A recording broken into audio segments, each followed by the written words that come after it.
Today we're going to change the rear wheel, both tyres and the chain. Here I'm releasing the rear brake rod. Now we're removing the split pin for the rear slotted nut and then taking off the rear axle nut.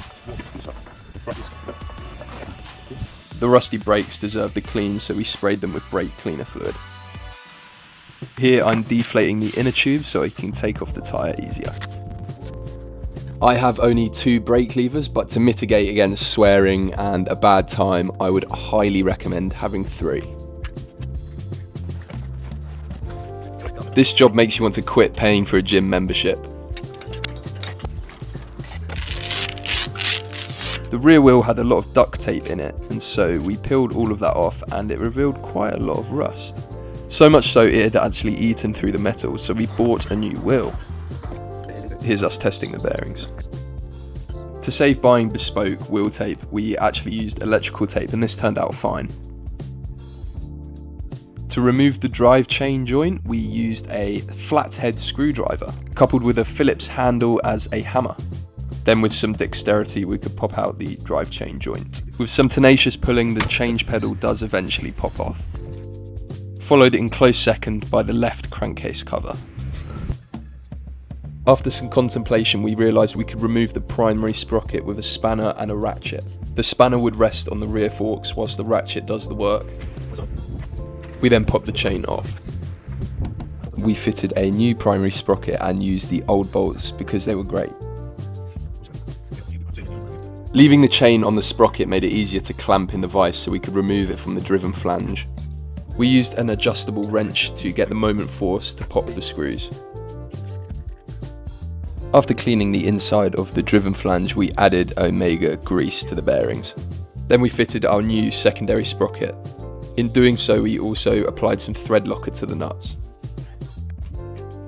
This is the driven flange sleeve collar. The old cush drive snapped out because it was so brittle, so we decided to replace this. The driven flange had an odd fitting. The old brake panel didn't fit in the new wheel, and it will become apparent why in a moment. We found it was easier to get the wheel in without the brake panel and then to add the brake panel afterwards. If when you decide to take the rear wheel off, you leave the rear brake rod on, try not to bend it. Here's the rear axle nut. At the moment it was moving fluidly. Then after hand tightening the slotted nut, the rear wheel had limited motion. It moved even less after tightening with the torque wrench. Turns out I'd ordered a wheel for 1993 model onwards, and so I needed to order the right one for my bike, which is the 1990 model. The solution here was to buy the right one. New Metzlers are the tightest tyres I've ever had to put on, so I actually used a little bit of soap to help wiggle them in.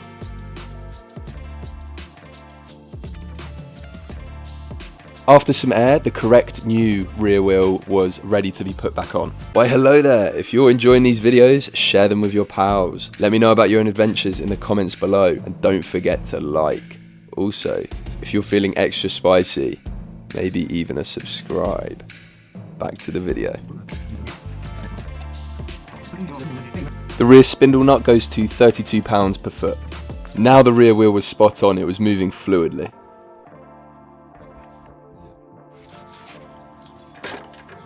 We put the chain back on to see how much we needed to take out. It took a little while to figure out this chain punch and how it worked. After punching the excess out, it was then appropriate to put the chain back on properly.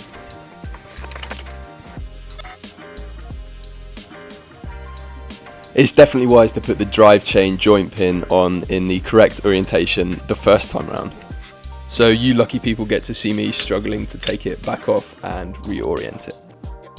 I was checking the chain tension here, but that's a lot better when done setting the rear wheel. This weird looking thing is the packing chain case that I reinserted.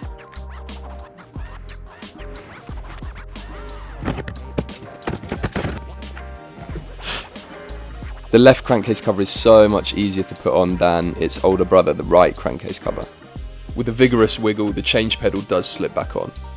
I used a touch of thread locker to reapply the bolts. The chain case cover is simple enough to put back on. I took this opportunity to clean it out before reapplying it. These bolts do have differing lengths, so it's wise to get them in the correct orientation. Now it's time to test the front wheel bearings. To remove the front axle, I used a screwdriver and a hammer.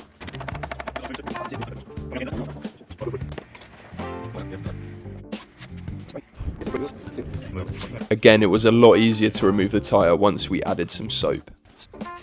To get rid of the excess rust on the inside, we used a wire brush. This is the reapplication of the rim tape. We're having a really good time here. These new Metzeler tyres are industrial strength. Also, with some persistence, we got there with the inner tube valve.